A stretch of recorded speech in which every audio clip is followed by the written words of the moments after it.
Hey everybody, Lake Sturgeon Aquariums here today. Got a new video for you on a new species actually. It's been a while since I've done a species video.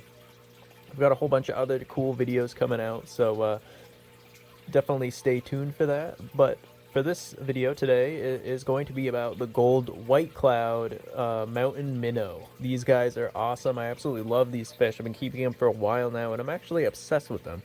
This is like the only fish I've been buying recently. Not only are they definitely on the cheaper side, so if you're looking for a budget fish, I mean, this is definitely your guy. And when it comes to planted aquariums, this guy just really pops out in front of all your plants, all the greenery. He is going to be the one fish you really do see, especially when you have a great many of them in there. Then you're going to see a lot of schooling action and cool behavior between them. So it's definitely a cool fish to have in a planted aquarium. And another cool thing is they don't get that big. These guys stay relatively small. I mean, you're going to see them maybe hit an inch, inch and a half, if that. So that's cool. If you have a smaller aquarium, you can definitely load a smaller aquarium up with some of these guys and let them do their thing in there. I have them in my 55-gallon Plant City tank, so these guys have quite a bit of room to swim around and do their thing with other fish in there as well, but I do have a good number of them. I have probably around 10, maybe a little bit more than that. Something I learned the hard way with these guys is they are jumpers. In the wild, these guys are definitely, mosquito killers. I hear people use these guys in ponds and stuff like that because they just have great mosquito control, and they're able to fly out of the water and just destroy those pesky mosquitoes. So that's pretty cool.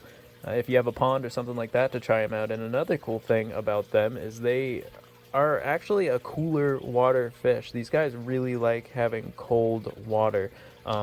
They don't do too well in heat, so if you have a warmer aquarium, I'd probably stay away from them. These guys like that anywhere from like the 60-degree range all the way up to like probably high 60s. I wouldn't go over like 72 about, because I think they just they wouldn't fare too well. And anything warmer than that, you're really gonna shorten their lifespan tremendously. They're not gonna be comfortable. So cooler aquariums are definitely a better idea to have these guys in. They're just gonna fit a lot better in that type of environment. And I did forget to mention that these guys actually, once you put them in your aquarium, they're going to be more so on the white side. They're not going to look gold at all. But once they get mature and they are seasoned enough in your aquarium and they're comfortable with the whole environment and all the parameters and all that fun stuff, they are going to slowly turn into that beautiful gold color.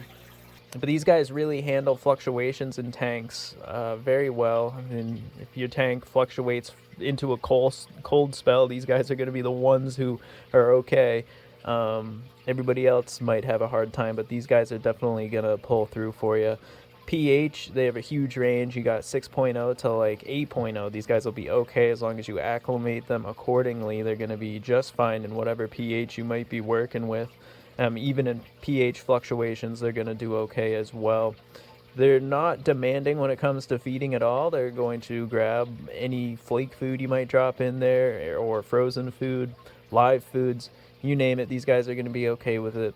Definitely spread up the diet, though. I like to definitely get some fiber-based food in the aquarium, so definitely read your food bottles, stuff like that. Just make sure it has a good amount of fiber, just so they can have their nice little bowel movement on a regular basis. Now, I've stated many times that I do not breed fish, and I do not know much about breeding fish, but these guys are definitely relatively simple. These guys really just they're egg scatterers, so you have a male and a female. The males tend to be more flashy, and you'll see the males doing this little sparring behavior every now and again when they kind of flex their fins and show off to each other, trying to woo in the females and whatnot.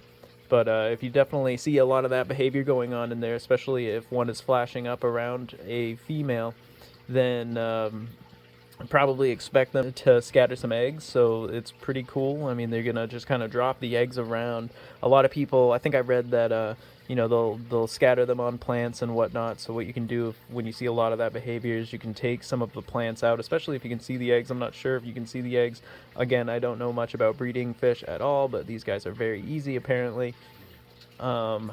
You can always remove those plants and put them in a separate tank, because I'm assuming they're not the greatest parents, and they will definitely kind of munch on their own younglings.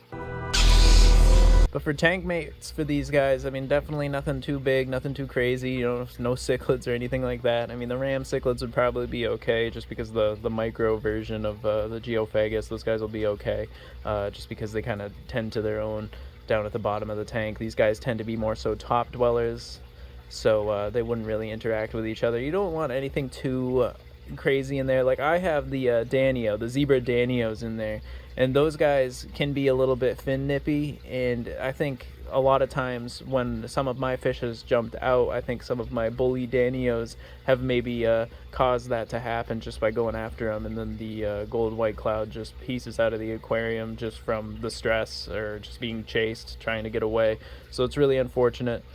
Unfortunately, half of my aquarium is uncovered, but I lower the water level tremendously, and that definitely helps with things like that. But any other tank mates, I mean, angelfish, probably okay. I mean, you never really know. The angelfish can definitely take down a fish if it really wanted to. It really depends on the personality of the angelfish. So you just want to be careful of that. Angelfish are a lot slower, so keep that in mind, and the white clouds are really fast, so there's a possibility it'll work out well, but there's always the possibility of it not working out, and your angelfish might eat up some of those guys. Tetras and stuff like that, more on the calmer side, I would definitely recommend. Just fish that really aren't known to do fin nipping. Harlequin rasboras I find to be a really good fit with them. They just kind of pair really well together. There's no conflict within them, so that's really cool to see. Other than that, it's a super straightforward fish, the golden white cloud minnow. There is another version of the fish called the white, or I think it's just the white cloud minnow, which is awesome on its own. It just doesn't have that gold whiteness that really pops out on plants like these guys do. Awesome beginner fish if you guys are looking for a cool fish to get started with, or if you've just started a new aquarium and you're looking to get some cool fish in there, then this guy's definitely good to try out. They're nice, calm fish. They don't bother anybody. They just do their thing. They look really good in the plants, and they are absolutely just fascinating to watch, especially if you do see some of that jumping behavior. If you do have them in a pond or something like that, then that's probably very cool to see. I would love to see that someday. I'm probably going to be putting a lot of these guys in my greenhouse aquarium come springtime, and just let them kind of handle the mosquito populations in that. Again, it's an affordable fish, so you can buy a bunch of them for, you know, relatively cheap. I think I got 6 of them for under $20, so that was really cool.